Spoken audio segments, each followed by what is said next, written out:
Dice en Isaías 22,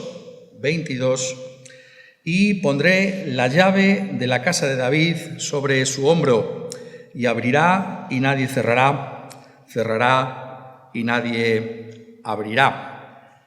Tenemos que volver nuevamente a un texto como este que sabemos por la enseñanza que nos trae la misma palabra de Dios, que es fundamental para entender la persona de nuestro Señor Jesucristo. La última vez que estábamos congregados con el profeta Isaías, estábamos viendo el contexto histórico, particularmente de estas palabras en el momento en que Isaías las trajo al pueblo.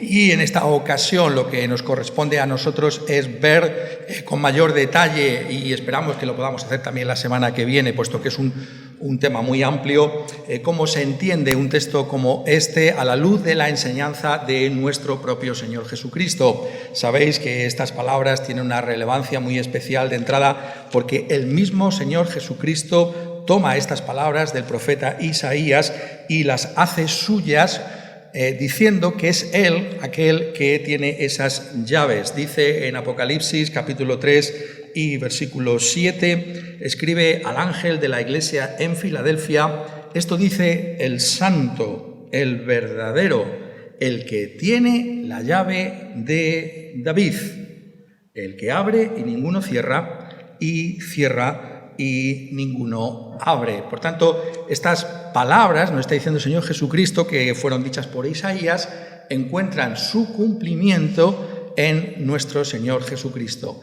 Él tiene las llaves. Él es el único que tiene las llaves. Por tanto, el tema que nos ocupa en esta ocasión es, lo podemos llamar así, el poder de las llaves. El poder de las llaves.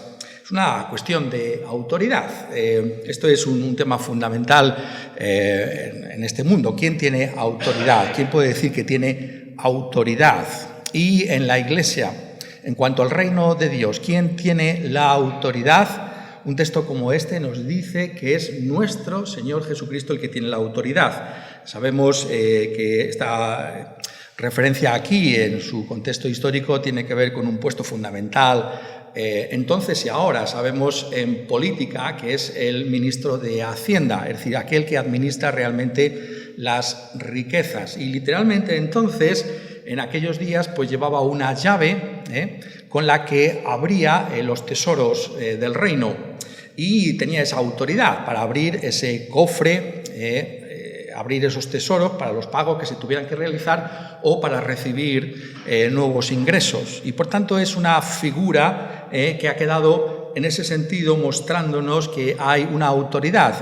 Tenía que ser alguien confiable, obviamente, tenía que ser alguien importante para poder realizar esta labor. Y sabemos, a la luz del texto de Apocalipsis, que la idea fundamental que nos está transmitiendo Isaías aquí es que esto tiene que ver con la persona de nuestro Señor Jesucristo. Teníamos también esa velada referencia aquí a esos hombros de aquel que lleva esto, y se nos decía, como recordaréis aquí, que en el capítulo 9 y el versículo 6, porque un niño nos es nacido, hijo nos es dado, y el principado sobre su hombro, y pondré la llave de la casa de David sobre su hombro. Es la manera, recordaréis, que tiene Isaías, por medio de estas alusiones que recorren toda su profecía, de relacionar unos textos con otros, y más allá que todo eso, de hacernos ver que está hablando de la persona del Señor Jesucristo, porque claramente en el capítulo 9, el versículo 6, está hablando de nuestro Señor Jesucristo. Un niño nos es nacido, un hijo nos es dado, y el principado sobre sus hombros. Por tanto, nos está hablando de esa autoridad que está representada por medio de esas llaves. ¿Quién tiene las llaves del reino de Dios? Es nuestro Señor Jesucristo. Y esas llaves, está aquí insistiendo el texto, y Jesús reitera, consiste en abrir y cerrar. Es decir, la admisión al reino de los cielos, la salvación, depende totalmente de nuestro Señor Jesucristo. Si Él abre el reino de los cielos para ti, tú podrás entrar. Nadie lo podrá evitar. ni el diablo, ni este mundo. Si Él abre el reino de los cielos para ti, tú podrás entrar al mismo, tú podrás ser salvo. Pero si Él cierra el reino de los cielos para ti, tú no podrás entrar en ese reino de los cielos. Es la soberanía absoluta de Cristo Jesús sobre su propio reino.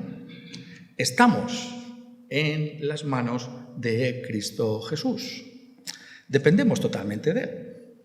Si Él abre, nosotros entramos. Si Él no abre, nosotros, por mucho que quisiéramos, no podríamos entrar. Y esto es algo que una y otra vez se nos dice en los evangelios por medio de las palabras de nuestro Señor Jesucristo mismo. No es simplemente que nosotros deducimos eso de lo que significaba ese cargo de ese tesorero. Lo dice nuestro Señor Jesucristo, por ejemplo, en el Evangelio de Lucas, en el capítulo 10, versículo 22, cuando afirma: todas las cosas me fueron entregadas por mi Padre, y nadie conoce quién es el Hijo sino el Padre, ni quién es el Padre sino el Hijo, y a aquel a quien el Hijo lo quiera revelar. Esas palabras son muy significativas. ¿Cómo puedes conocer a Dios como Padre? Esa es la esencia de la salvación. En la Reforma, ¿no? Fue el gran reformador de Ginebra, Juan Calvino, el que trajo ese concepto tan revolucionario que significaba algo tan sencillo y quizás tan asumido por nosotros hoy en día. Ser cristiano es darse cuenta de que en Cristo Jesús Dios es nuestro Padre celestial. Maravilloso. Es maravilloso descubrir que tenemos un Padre celestial en Cristo Jesús. Pero ¿cómo podemos llegar a conocer a Dios como un Padre, como dice ese cántico, amante y sabio en quien puedo confiar? Dice aquí: y aquel a quien el Hijo lo quiera revelar. Esto es algo que depende de Cristo, de que Cristo te revele que estás perdido, que eres culpable y que solo Él te puede salvar. Depende de Él. A quien Él lo quiera revelar. Hay una soberanía sobre su propio reino. Cristo es el que lleva las llaves del reino. O, como lo ponen, quizás un texto mucho más conocido por el consuelo que tiene constantemente para nosotros. Es uno de esos grandes textos, por cierto, de la Reforma española, ¿no? Los reformadores españoles, si miráis sus escritos constantemente, hacían referencia a muchos de ellos a este pasaje tan precioso de Mateo capítulo 11, ¿no?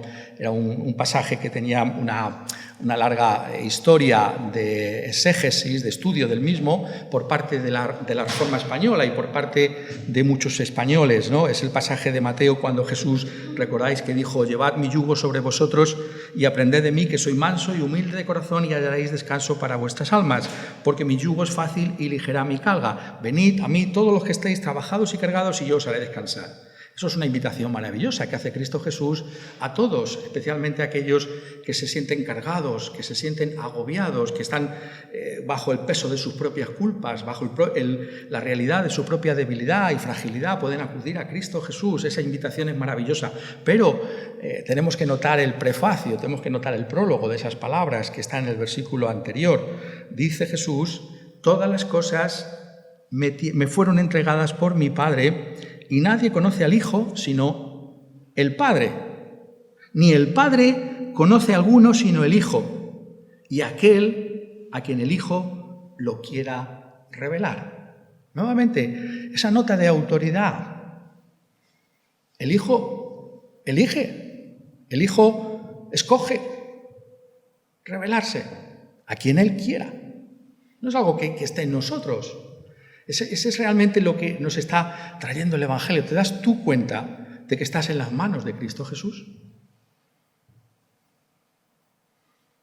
Es Cristo el que se revela a sí mismo a nosotros.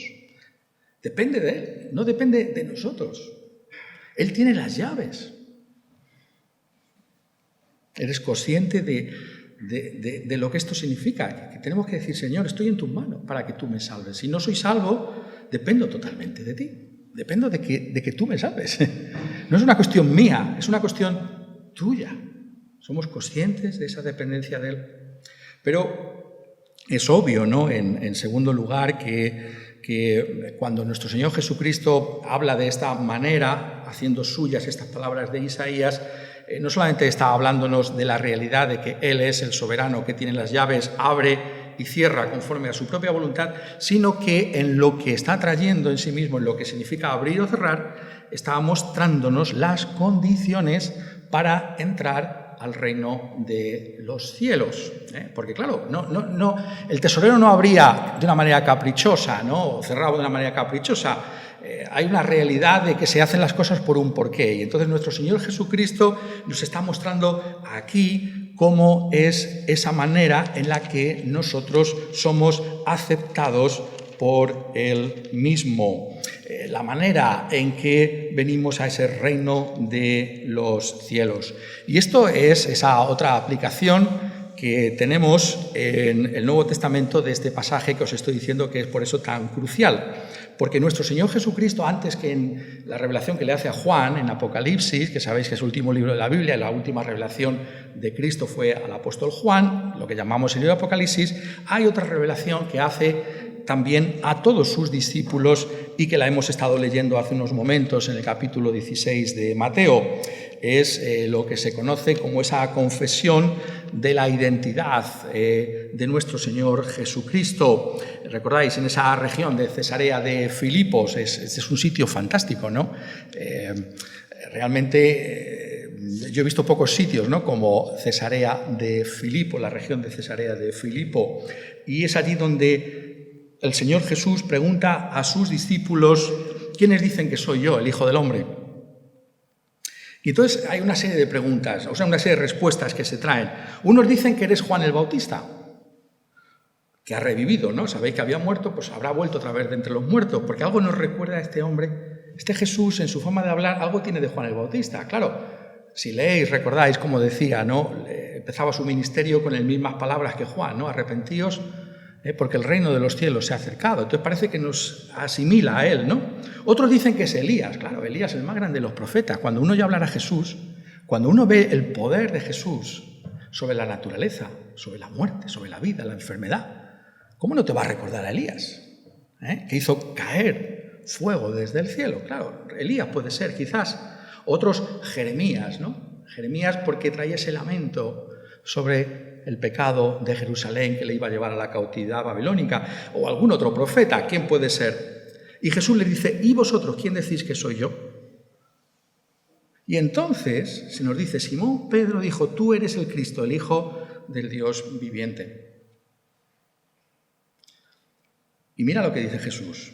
Entonces le respondió Jesús: bienaventurado eres, Simón, hijo de Jonás, porque no te le reveló carne ni sangre, sino mi Padre que está en los cielos. Y yo también te digo que tú eres Pedro, una piedra, y sobre esta piedra edificaré mi iglesia, y las puertas del infierno no prevalecerán contra ella.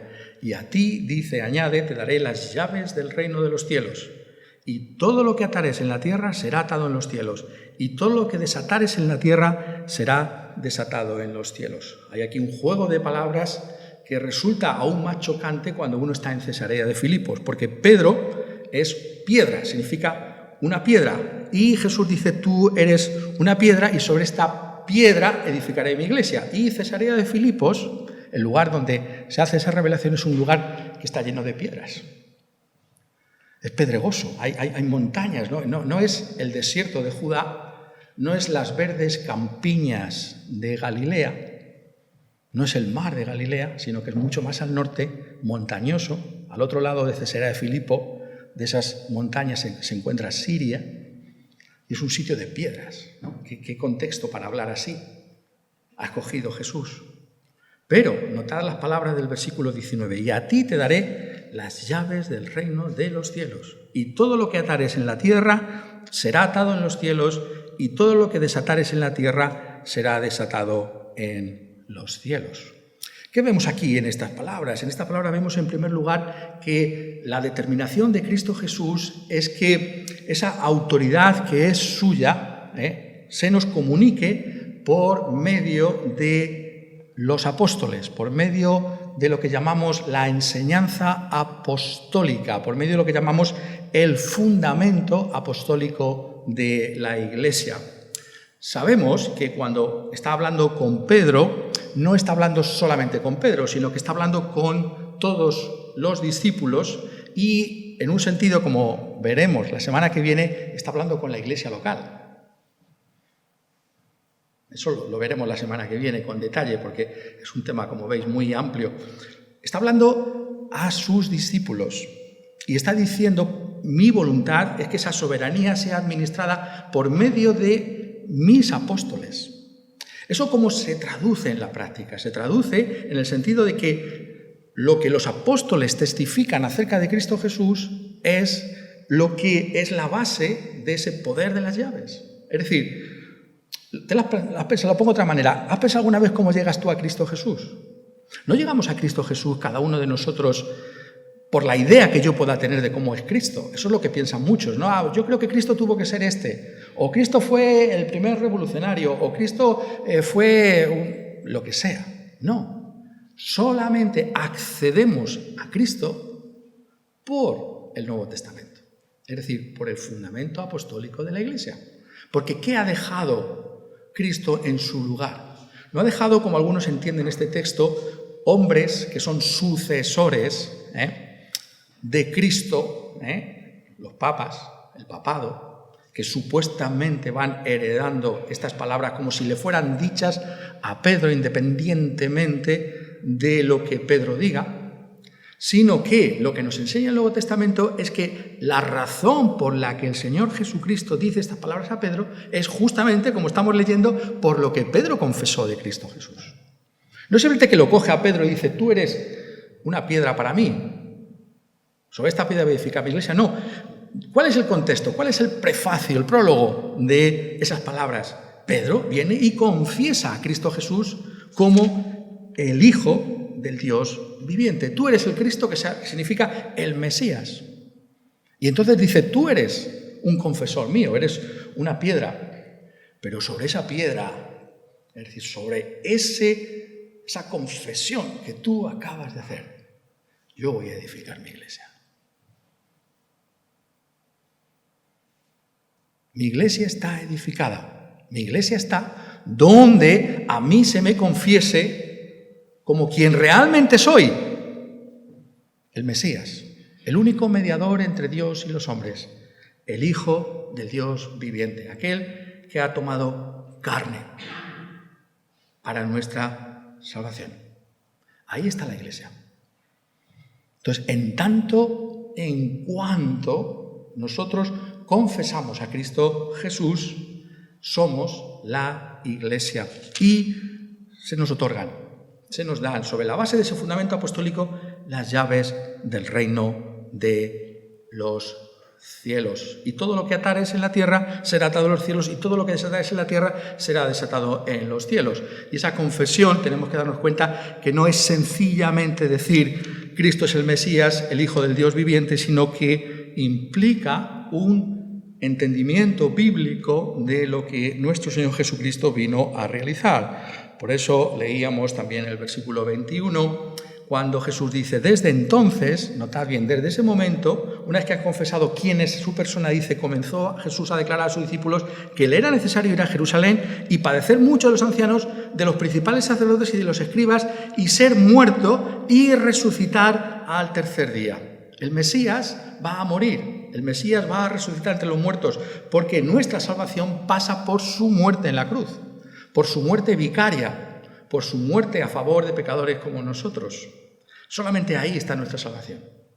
Y vemos que esa profundidad es la que todo el Nuevo Testamento va a desarrollar, algo que, por cierto, Pedro como persona no quería aceptar al principio, y vemos como no hay esa infalibilidad en este hombre, ¿no? Sino que enseguida, si queréis leer luego esto en casa, se equivoca con respecto a la persona del Señor Jesucristo, y el mismo Señor le ha dicho: sobre esta roca edificaré mi iglesia. Le dice ahora, versículo 23, quítate de delante de mí, Satanás, me eres tropiezo porque no pones la mira en las cosas de Dios, sino en las de los hombres.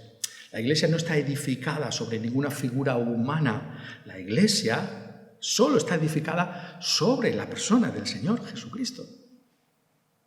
Y en tanto, en cuanto, reitero nuevamente, yo confieso a Cristo Jesús como Señor y Salvador, ahí está la iglesia, donde 2 o 3 estén congregados. ¿Qué dice Jesús? Ahí estoy yo en medio de ellos. No donde 2 o 3 confiesen a una persona como el vicario de Cristo en la tierra.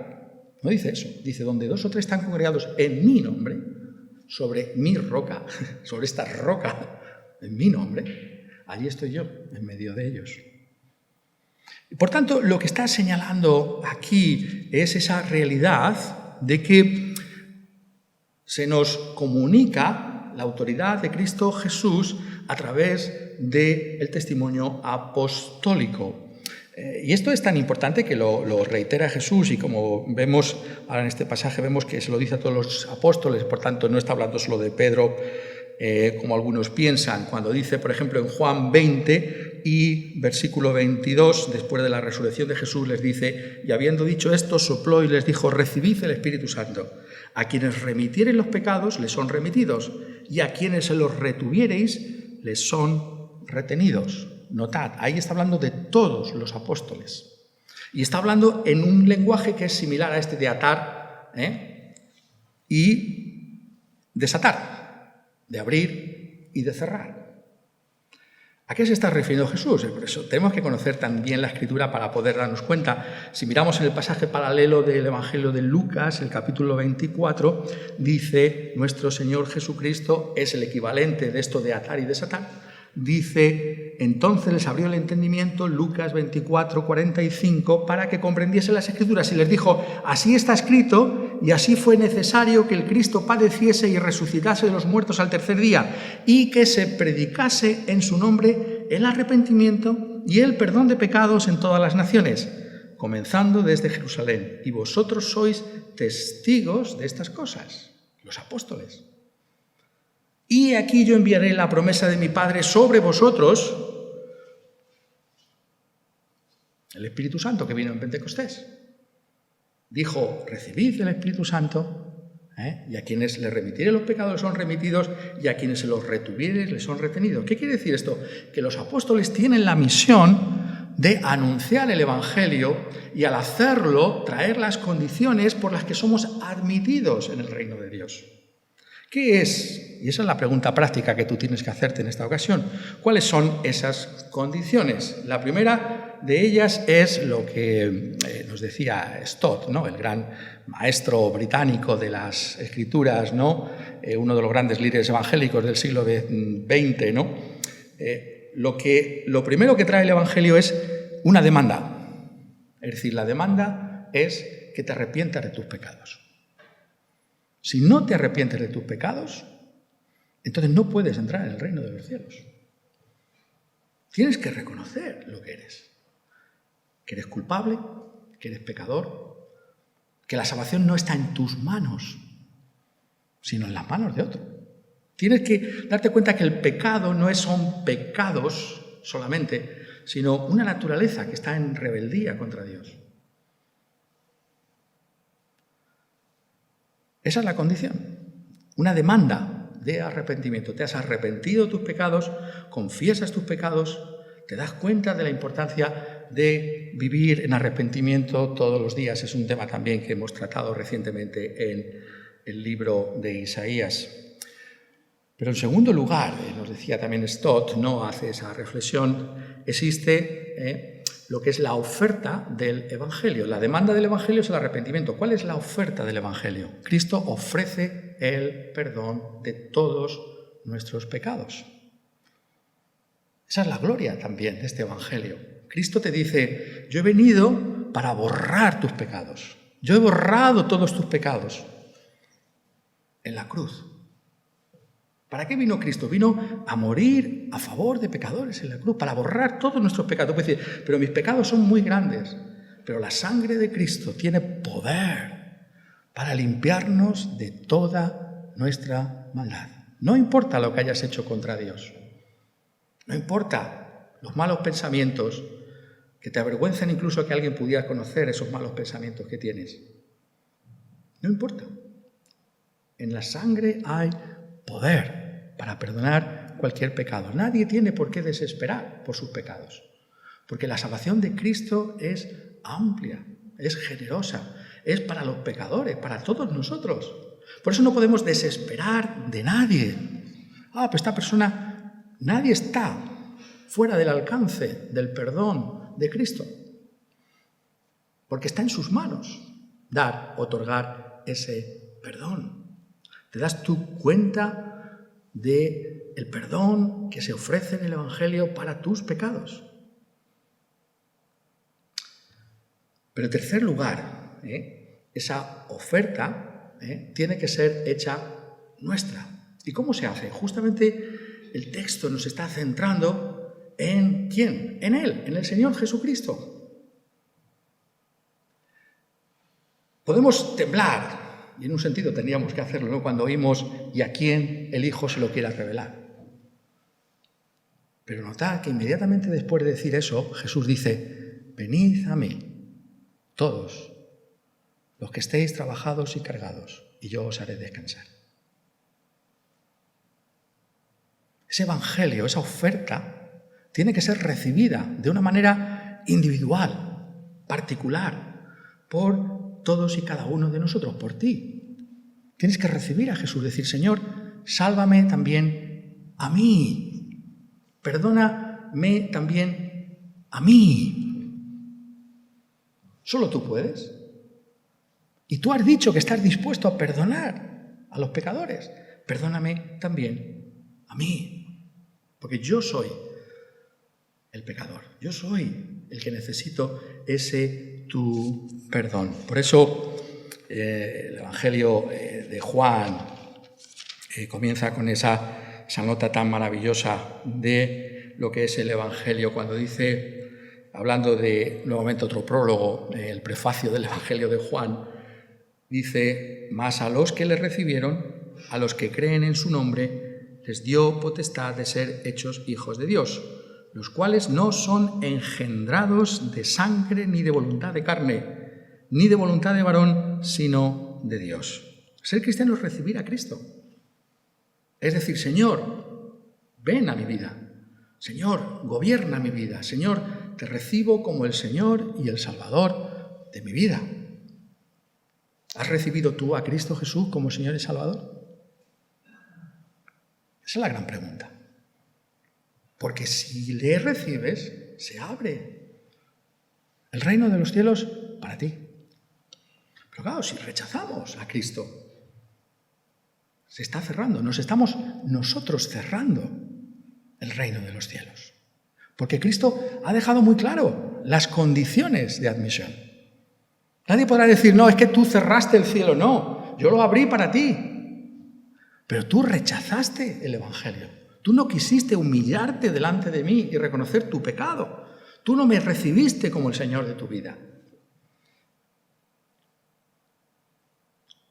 Eso es lo que está aquí diciendo. Y esto es una obra que cuando la veamos en nosotros, si hemos recibido a Cristo Jesús como Señor y Salvador, si le hemos confesado conforme a la enseñanza apostólica, porque eso es lo que se trata del fundamento apostólico, es decir, no es cualquier Cristo el que estamos recibiendo, sino aquel que le ha decidido que recibamos, es decir, por medio del testimonio apostólico. Porque hay tantos que dicen que Cristo es así o asao. No, el único Cristo que hay es el Cristo del Nuevo Testamento, el Cristo apostólico. Por eso vamos más allá de las tradiciones de la Iglesia. Dicen: no, es que la Iglesia tiene tradiciones muy antiguas. Pero lo más antiguo que hay es el Nuevo Testamento. Y ahí es donde vamos nosotros. El único Cristo es el Cristo apostólico. Pero cuando tú has recibido ese Cristo apostólico y lo has recibido de esa manera, entonces puedes estar asegurado de la obra de Dios en tu vida. Porque no podemos olvidar estas otras palabras que le dice Jesús a Pedro después de su confesión. ¿Qué es lo primero que le dice? Le felicita con una palmadita: menos mal que tú eres más listo, Pedro, que otros, que no has dicho que soy Juan el Bautista, ni Jeremías. No, ¿qué le dice? Mateo 16, 17. Bienaventurado eres, Simón, hijo de Jonás, porque esto no te lo reveló carne ni sangre, sino mi Padre que está en los cielos. Bienaventurado, sabéis que esa palabra aparece una y otra vez en el Evangelio de Mateo. ¿Qué significa bienaventurado? Las bienaventuranzas. Significa que hemos experimentado el poder del reino de Dios. Los poderes del siglo venidero.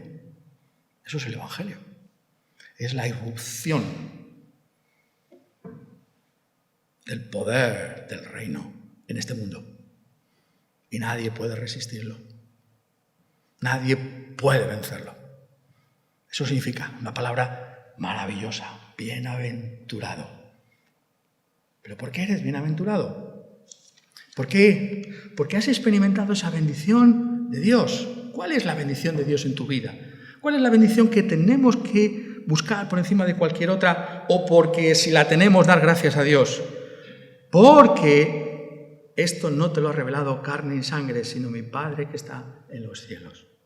Porque si tú me has confesado a mí como el Mesías, como tu Señor y Salvador, es porque mi Padre desde el cielo abrió tu entendimiento para que tú ahora creas en mí. Es una obra sobrenatural, es una obra divina, es una obra que solo Dios hace. Estamos en sus manos. Es una metáfora poderosa. Abre o cierra. Esto es porque viene de lo alto. Y por tanto, si tú eres de Cristo, tienes que decir, oh, soy bienaventurado. Este mundo pensará que mi vida es ordinaria, ¿no? Es una vida cualquiera, ¿no?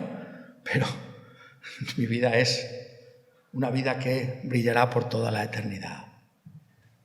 Porque he conocido la bendición de Dios, el Dios eterno.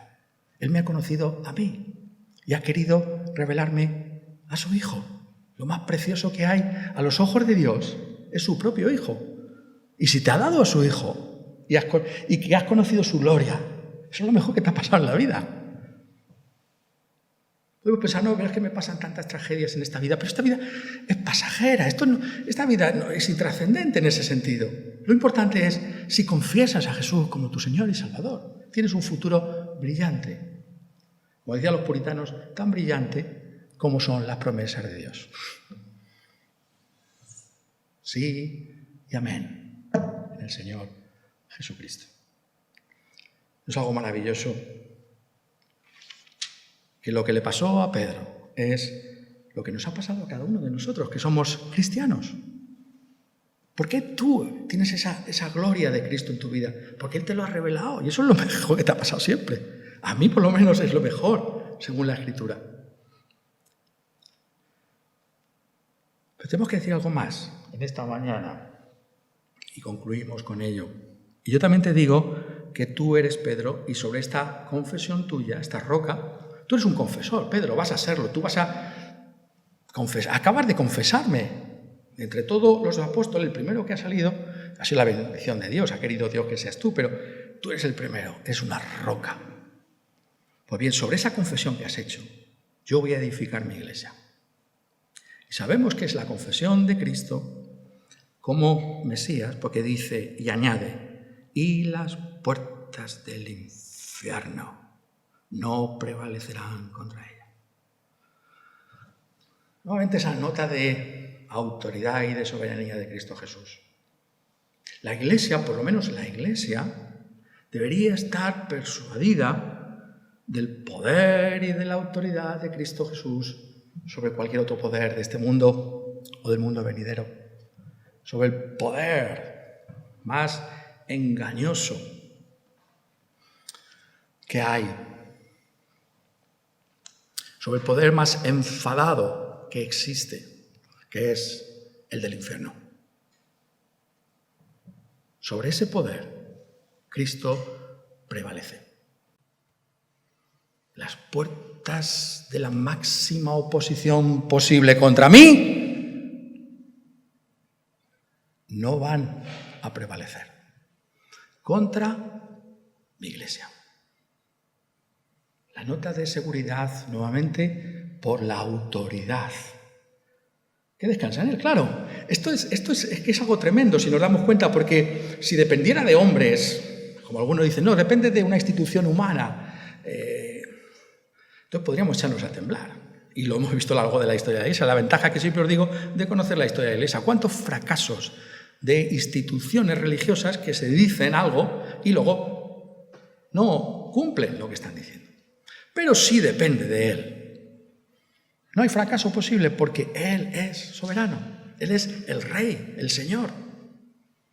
El único sobre cuyos hombros realmente la Iglesia puede subsistir y extenderse.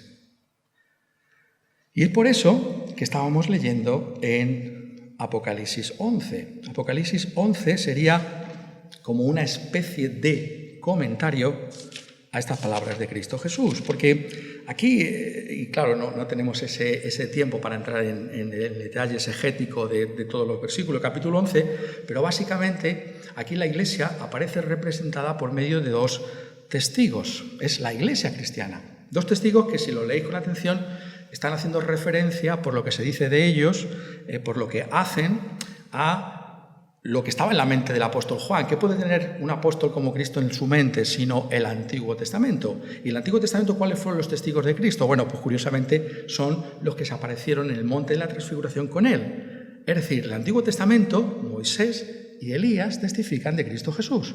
¿Quién da testimonio? Son ellos que están representando a la Iglesia de todos los tiempos. El Apocalipsis nos habla de la Iglesia del Antiguo Testamento, de la Iglesia del Nuevo Testamento, y sabemos que está hablando de Elías y de Moisés porque dice en el versículo 6, estos tienen poder para cerrar el cielo, eso es lo que hizo Elías, a fin de que no llueva en los días de su profecía. Con toda claridad, si conoces la Biblia, sabes que te está hablando de Elías, y tienen poder sobre las aguas para convertirlas en sangre. ¿Quién es ese? Sino Moisés. Esos son los testigos. La Iglesia, que da testimonio de Cristo Jesús. Pero se dice ahí, y esto es a lo que yo os quería llevar en esta mañana también, que cuando hayan acabado su testimonio, la bestia que sube del abismo hará guerra contra ellos y los vencerá y los matará. Y el mundo se regocijará sobre esa muerte de los testigos de Cristo Jesús. ¿Qué está aquí diciendo? Está diciendo en primer lugar que el reino de Cristo siempre tendrá oposición.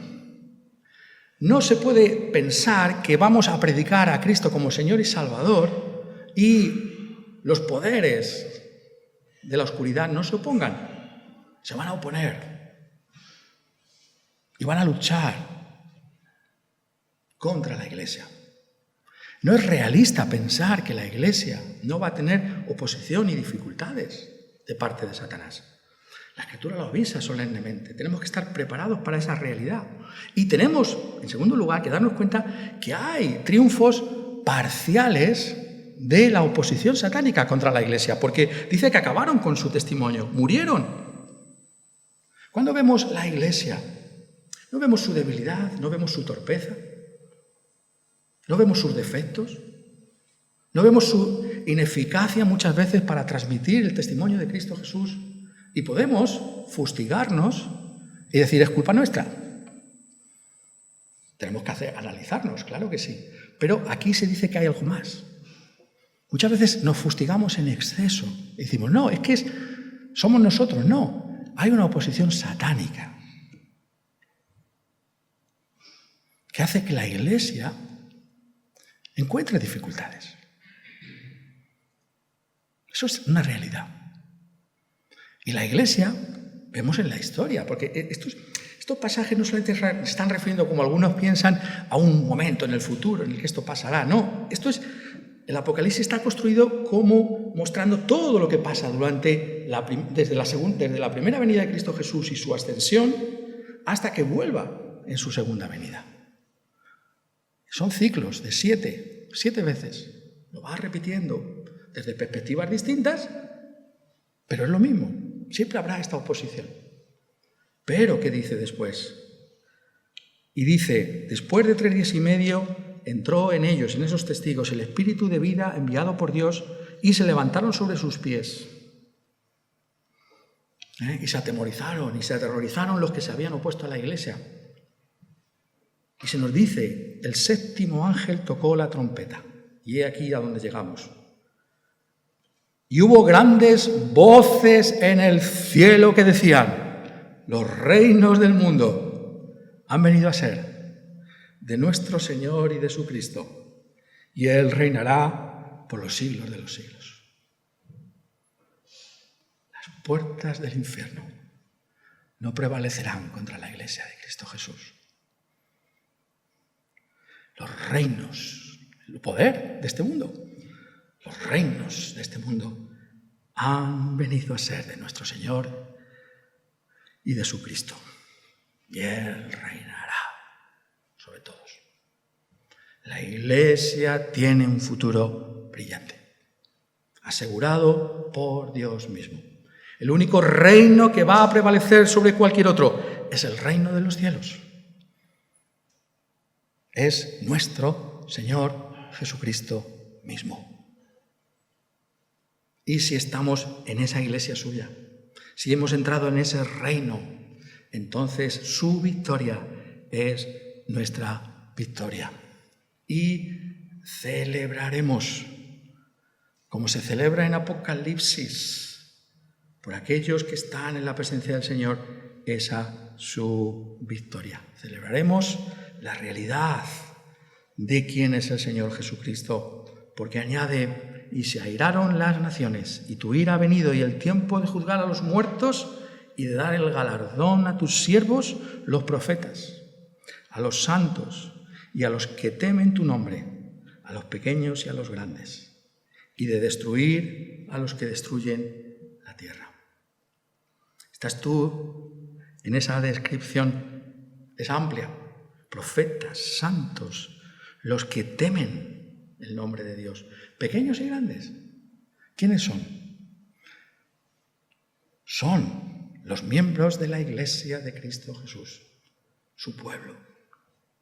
Aquellos que han recibido el reino de Dios, aquellos que han hecho suyo al Señor Jesucristo, aquellos que han ido a la enseñanza apostólica y han dicho: el Cristo que se presenta aquí es mi Señor y mi Salvador.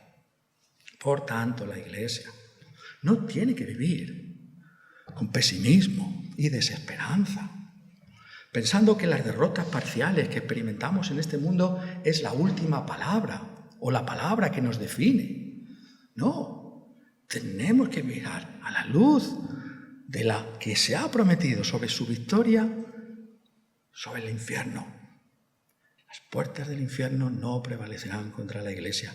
Así es como afrontamos la realidad, no por vista, porque si miramos, vemos nuestra debilidad y torpeza, nuestro pecado y contradicción, sino por fe en esa promesa de que los reinos del Señor, toda oposición a Él, será vencida. Y Él, y solo Él, reinará por los siglos de los siglos, porque se ha exaltado. Que al contemplarle a Él en esa su gloria, nosotros podamos cobrar ánimo en nuestra vida cristiana y podamos decir: estamos en manos seguras, en las manos de aquel que tiene las llaves del reino, las llaves de nuestra salvación. Quiera Él que todos podamos disfrutar de esa salvación. Amén. Amén.